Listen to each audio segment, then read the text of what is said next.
Bwana Yesu asifiwe. Ninakusalimu katika jina la Yesu. Langu jina ni mchungaji au Bishop Emmanuel Sinduije wa huduma ya Ngome ya Makimbilio. Nipo Dar es Salaam, Tanzania. Karibu tena katika kipindi chetu cha maombi na mafundisho ya neno la Mungu. Tutajifunza leo sababu 7 za kukwama katika ulimwengu wa roho. Baada ya kuangalia dalili 10 za mtu aliyekwama katika ulimwengu wa roho, leo tutaangalia sababu 7 za kukwama katika ulimwengu wa roho. Tuombe. Baba, katika jina la Yesu, nina kila sababu ya kukushukuru kwa sababu wewe ni mwaminifu na mwema. Asante kwa sababu wewe ni kimbilio na tumaini la kila mmoja anayekukimbilia. Niko nazungumza na mtu hapa yuko katika sehemu mbalimbali, mikoa na mabara mbalimbali. Anazo changamoto, ana maumivu, anatamani msaada wako Bwana. Na mimi sina chochote, nimekuja kama mjumbe kutoka kwako Bwana, uliyenituma na kuniamini Jehova, ili akaweze kujifunza kupitia mafundisho haya Bwana, na ukamtoe. Baada ya neno hili Bwana akapate kuinuka na akapate kufunguliwa. Yesu Kristo, asante kwa sababu pamoja na sisi. Roho Mtakatifu ukawe mwalimu katika jina la Yesu. Amen. Bwana Yesu asifiwe. Ninakusalimu tena katika jina la Yesu. Kama tulivyoangalia katika sehemu nyingine ile ya dalili 10 za mtu aliyekwama, nikaelezea ulimwengu wa roho ni engine. Ulimwengu wa roho ndio ulimwengu ambao unapika, ndio chombo kinachopika matukio, chombo kinachopika kila kitu, alafu matokeo ya unavyoviona katika ulimwengu wa mwili imetokea katika engine ambao ni ulimwengu wa roho. Katika maisha ya mwanadamu kuna aina 2 za maisha. Kuna maisha mwilini nilisema, ambayo yanaonekana, na maisha ya rohoni yasiyoonekana. Kwa mara nyingi kinachoonekana nje ni matokeo ya kinachoendelea ndani katika ulimwengu wa roho.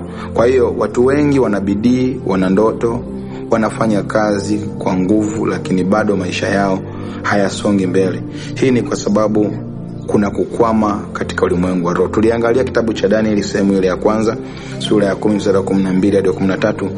Danieli siku aliyoamua kuingia kufunga, siku ile Mungu aliona na akajibu, lakini kulikuwa na vita, kulikuwa na mikwamo mbalimbali. Kwa hiyo maombi yalijibiwa, lakini kulikuwa na upinzani wa kiroho. Kwa hiyo inaonyesha wazi mtu anaweza kuwa sahihi, lakini bado akawa katika maisha yake amekwama kwa sababu ya mizizi ya vyanzo katika ulimwengu wa roho. Kwa hiyo sasa leo, baada ya kuangalia dalili, tutaangalia sababu 7 za kukwama kiroho zinazosababisha mtu akwame. Kwa nini unakwama? Mchungaji, kwa nini nakwama? Ni kweli nimeona dalili 10, lakini kwa nini mimi nakwama? Jambo la kwanza, dhambi inayoendelea. Maisha ya dhambi ambayo huyaachi. Yaani wewe dhambi hiyo ushafunga nayo ndoa, yaani wewe ushafunga nayo ndoa, ushajifungamanisha nayo, ushaambatana nayo, hutaki kuiacha. Hii inaweza kuwa sababu ya wewe kukwama. Kitabu cha Isaya sura 59 mstari wa 1 hadi wa 2, dhambi zenu zimewatenga au zimewafarakanisha ninyi na Mungu. Tazama, mkono wa Mungu haukupungua hata usiweze kuokoa, wala sikio lake sio zito. Lakini sababu nini? Dhambi. Dhambi sio tukio tu, ni mlango. Na inapokuwa maisha ya mtu, inapokuwa dhambi ni maisha ya mtu, na inapokuja kwenye maisha ya mtu, inakata mawasiliano na Mungu, na inazuia maombi, na inafunga milango ya baraka, na kufungua milango ya nguvu za giza kukuataki, nguvu za giza kukushambulia. Kwa dhambi hufanya baraka kuchelewa, neema kufifia, nguvu za kiroho kupungua kwenye maisha ya mtu. Huwezi kusonga mbele kiroho ukiwa bado unashikilia dhambi. Kwa angalia kwanza, kabla ya kuanza kulaumu na kulalamika kwa Mungu, ni dhambi gani ambayo imekushikilia? Kuna watu ni wezi wa fungu la 10. Yaani automatically yeye atoagi zaka, ni mwizi. Kwa anataka asaidike. Unasaidikaje? Nani anakusaidia wakati umtaki Mungu ambaye ameweka utaratibu huu wa zaka? Lakini pia namba 2, kukosa maisha ya maombi. Wapendwa, kama kuna mtu amekufa au mtu anataka vitu vyake vife, aache kuomba. Kama ukitaka ukimya wa kiroho kwenye maisha yako na mambo endelee kukwama, acha kuomba. Siyazungumzia watu ambao wanaomba kana kwamba wanabipu, hapana. Tunazungumzia watu ambao wanaomba serious, yani ameamua kuyafanya maombi kuwa sehemu ya maisha yake. Kitabu cha Tesalonike wa kwanza sura ya 5 mstari wa 17, maandiko yamesema ombeni bila kukoma. Ombeni bila kukoma. Kwa maombi ni pumzi ya roho. Maombi ni silaha ya ushindi. Maombi ni daraja la kuwasiliana na Mungu. Mtu asiyeomba anakosa nguvu anakosa ulinzi na anakosa mwongozo wa Mungu. Kwa hiyo kukwama huanzia pale maombi yanapokufa ndani yako. Maombi yanapokufa ndani yako, kukwama ndo kunaanzia hapo. Na hii imepelekea watu wengi wamepoteza hamu ya maombi, wamepoteza hamu ya kusoma neno la Mungu, wamepoteza hamu ya ibada, wamepoteza ile njaa ya ibada, njaa ya kiroho. Lakini namba 3, kukosa neno la Mungu ndani ya moyo. Kuna watu jamani, hata kama wanajiita ni warokole au wakristo, lakini hata Mathayo 7:7 haijui, hata Yohana 3:16 haijui, hata Isaya 54:14 haijui, hata Yohana 1:12 haijui, lakini anajiita ni Mkristo. Hata Wakolosai 3:16 neno la Kristo linaelekea kwa wingi na neno haijui, hata Zaburi 23 haijui. Sasa wewe unaishije? Unaishi na unaongozwa na nini? Msingi wa wokovu wako ni nini? Kwa lazima kukwama katika ulimwengu wa roho, huwezi kukosa. Unaishi maisha ya mwilini, unaishi maisha ya duniani, haujui nani anaweza kukusaidia? Mungu, lakini anakusaidia. Kitabu cha Hosea 4:6 anasema watu wangu wanaangamizwa kwa kukosa maarifa. Kwa hiyo neno la Mungu ni mwanga wa maisha, dira ya roho yako, msingi wa ushindi. Bila neno mtu hupoteza mwelekeo, huchanganyikiwa, huchukuliwa na upepo wa maisha. Utakuta mtu ni malaya wa kiroho, yani kila mtu ni baba yake wa kiroho. Chagua baba mmoja ambaye anaweza kukulea. Umeamua kulelewa na mimi Bishop Emmanuel, sawa. Sio kila mtu wewe kwako ni baba, kila mtu kwako baba huwa anakuaga mmoja. Ni kweli unasali sehemu fulani, lakini baba wa kiroho ni nani? Anaweza kukuvusha. Je, anayo nguvu ya kiroho? Anatambulikana kwenye ulimwengu wa roho? Je, madhabahu unayosali ipo hai?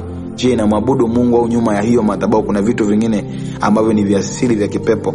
Bwana Yesu atusaidie sana. Kwa hiyo nimekuja kwako kukukumbusha usichukuliwe na upepo wa maisha. Kukwama ni matokeo ya giza la kiroho. Uoni, una dira. Giza, uoni mbele, uoni unakoelekea, uoni, hujui ulipo, hujijui ni nani. Kwa hiyo msingi mbaya wa kiroho, namba 4 ni msingi mbaya wa kiroho, laana za kurithi. Msingi mbaya wa kiroho, kitabu cha Kutoka 20:5 na wapatiliza wana maovu ya baba zao. Kuna mambo yanayotoka kwenye familia, ukoo, historia ya maisha, mfano wa dalili: kuchelewa kufanikiwa, ndoa kuvunjika mara kwa mara, umaskini wa kurithi. Kama misingi mibaya, ulitokea kwenye chimbuko baya. Wokovu uliopokea, malezi ya kanisa leo ni misingi mibaya. Haukuambiwa ukweli, misingi mibaya. Jina la Bwana libarikiwe. Bwana Yesu asifiwe. Haleluya. Kwa unapozungumzia misingi mibaya, au lilielewaje? Kwa hata ukijenga vizuri, bado maisha yako leo najengeka vizuri, kesho najengeka katika misingi ambayo ni mibaya. Kwa hata ukijenga vizuri juu yake, bado unapata matatizo. Kwa nini? Madhabahu ilishakufa. Madhabahu ilishakufa. Kwa hiyo ni msingi ambao unaweza ukaendelea kwenye mifumo ile ile, kwa sababu madhabahu ilishakufa.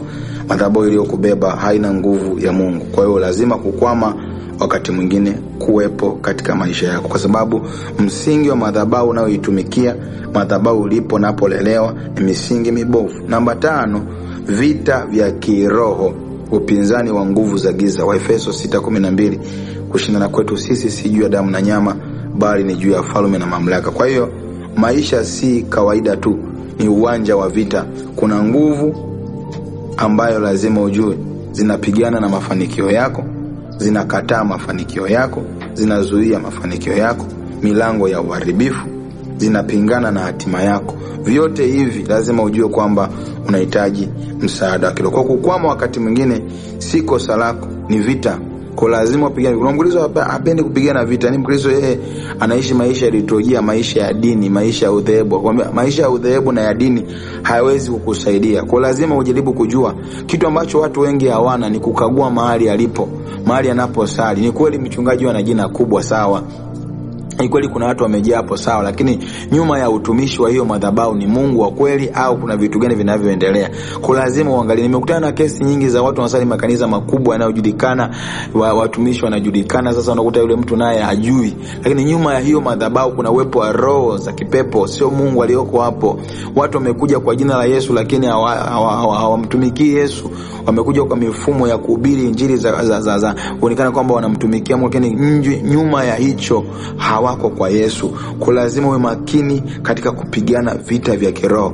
Upinzani wa nguvu za giza upo, hauwezi kukuacha.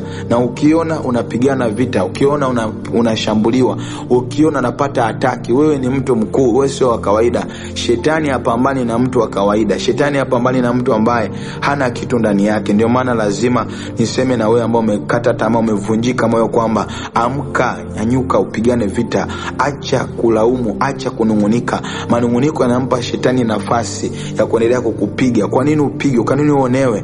Nyanyuka, kwa sababu vita vipo na tutapigana vita. Silaha za Mungu zipo kwa ajili ya kupigana vita. Lakini namba 6, kukosa uaminifu na utii kwa Mungu. Luka 16:10. Aliye mwaminifu katika lilo dogo atakuwa mwaminifu katika lilo kubwa. Wewe unakula zaka, ni mwizi. Mshahara wako ni milioni 3. Unataka Mungu akupe milioni 10. Mshahara wako ni 200,000. Hakula zaka ya Mungu. Na umekosa uaminifu katika dogo. Kidogo tu chips kuku zinakusumbua. Dhambi inakusumbua. Kwa Mungu huinua watu wanaoonyesha uaminifu na utii na nidhamu. Kikosa haya utapoteza nafasi.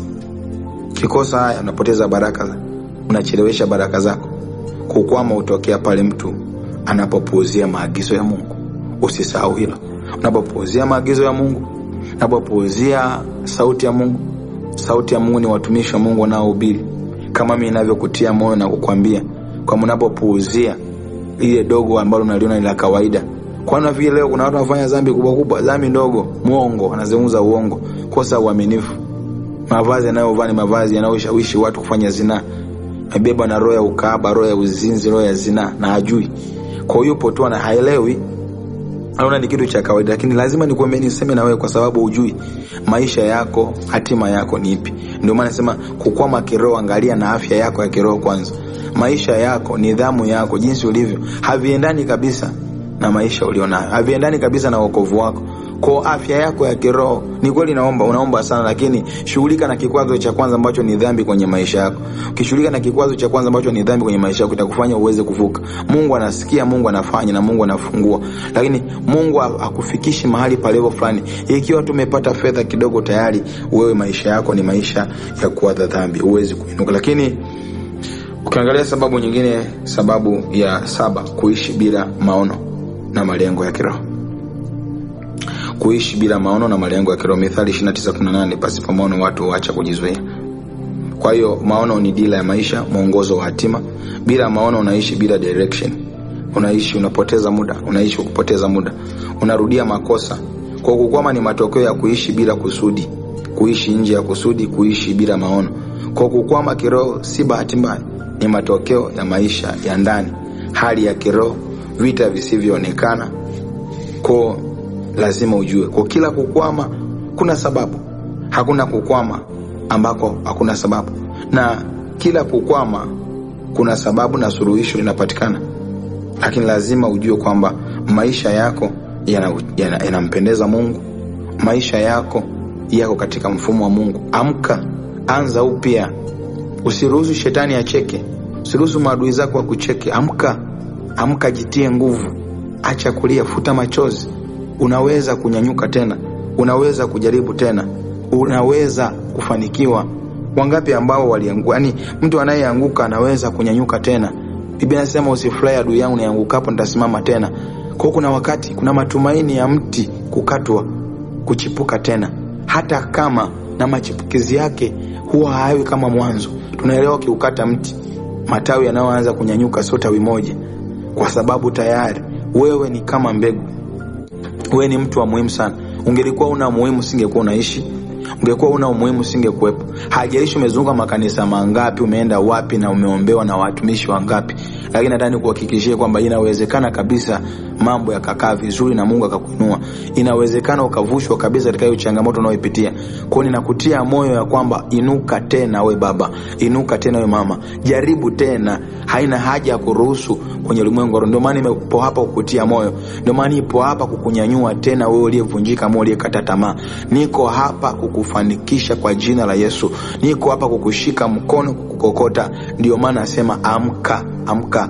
Haijalishi umepitia wapi, ni ugonjwa gani, daktari amesema nini, nimesema hivi, amka katika jina la Yesu. Amka. Nimetumwa na Roho Mtakatifu kukutia moyo. Hata kama kuna dhambi imekuwa kwako kroniki, ninakuamsha. Amka we baba, amka we mama, amka we binti, amka we kijana. Umekuwa unachumbia unaachwa. Amka. Haijalishi ni mfumo gani. Kwenye ulimwengu wa roho, Mungu ananitambua na mapepo yananijua. Ninamtumikia Kristo, ya kwamba nimekuja kwa imani hii nilio nayo. Nataka nikuamshe na wewe, tembelea imani nilio nayo. Tembelea imani nilio nayo. Haijalishi wamekwapia, wamezungumza nini, haijalishi ni uchewe na gani, haijalishi ni walinzi wa malango gani wanazungumza nini, haijalishi ni taarifa gani ambazo zimetolewa kwenye maisha yako, lakini nina uhakika kabisa Yesu Kristo anageuza hatima yako. Yesu Kristo anageuza maisha yako. Haijalishi ulitoa sadaka sana, wale watu wakashindwa kujua thamani yako, lakini nimekuja na neno la Kristo kwenye maisha yako, kwamba hautakwama tena kwenye maisha yako, hautakwamishwa tena. Haijalishi ni dhambi inapigwa jeki, inaangushwa kwa jina la Yesu. Haijalishi ni mifumo ina gani, naenda kuiapisha hiyo mifumo katika jina la Yesu. Ukiwa na imani, unaweza kuanza kuomba hapo ulipo, kwa sababu nguvu ya Mungu inaanza kutenda kazi hapo ulipo, kwa sababu nguvu ya Mungu inaanza kukutembelea hapo ulipo. Roho Mtakatifu ameshuka hapo ulipo, kwa sababu tayari iko neema ya Mungu inaanza kukutembelea. Tayari mafuta ya Roho Mtakatifu yanaanza kutembelea. Kuna mtu pepo zimeanza kulipuka, zinamwacha. Kuna mtu majini yanamwacha. Kuna mtu vifungo vinakatika, minyororo inakatika, kamba zinakatika, kwa sababu hapo ulipo tayari wingu limeanza kukutembelea hapo ulipo.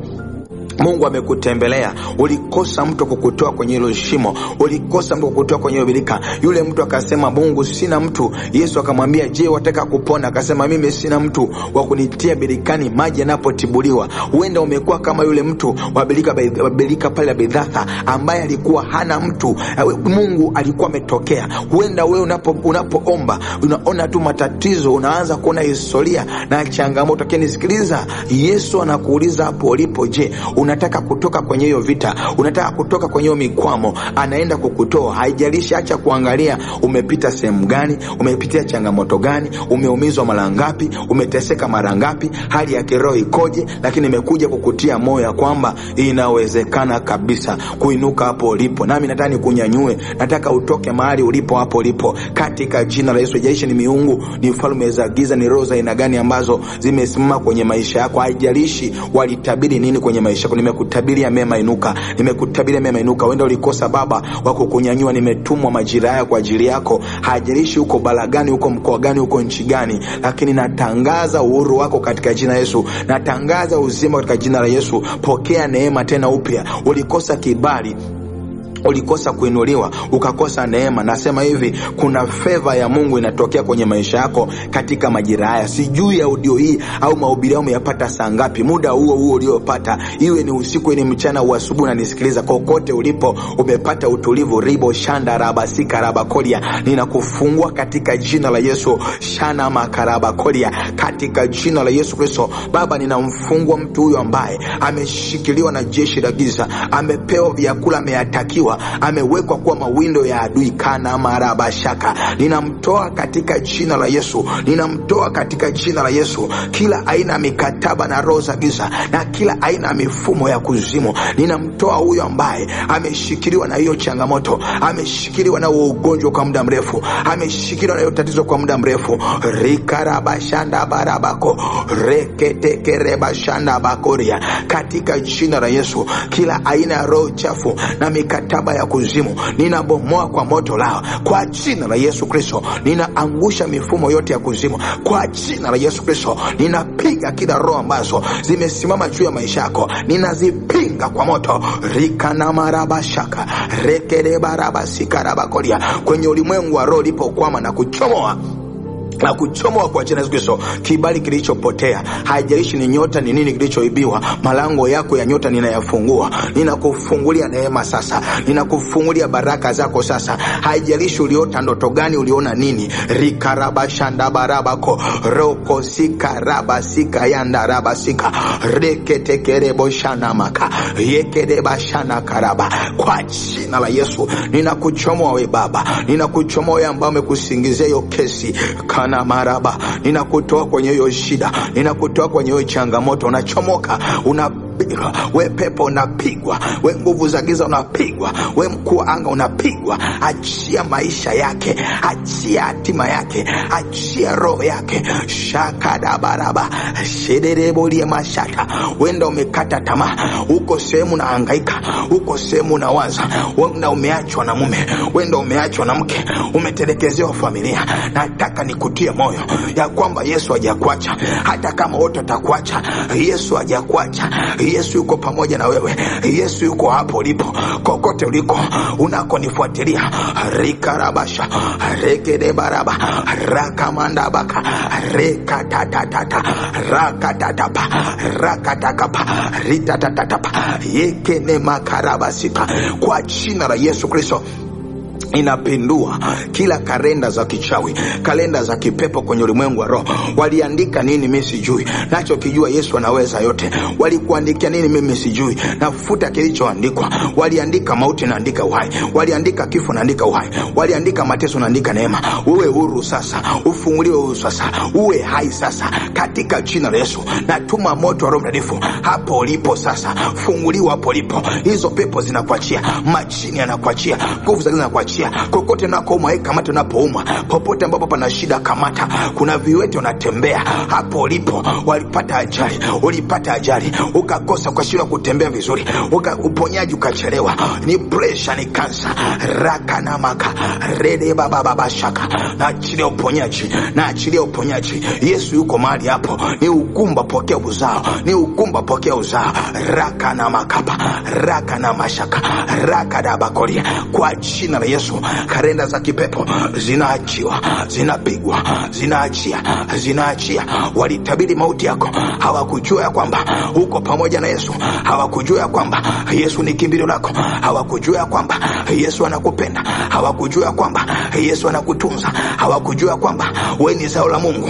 Kwa jina la Yesu ninatangaza uhuru. Baba, katika jina la Yesu, asante kwa ajili ya msikilizaji huyu uliyempa neema ya kufuatilia kipindi hiki kwa muda mfupi, kipindi cha neno la Mungu. Baba, asante kwa sababu ni mwaminifu na mwema.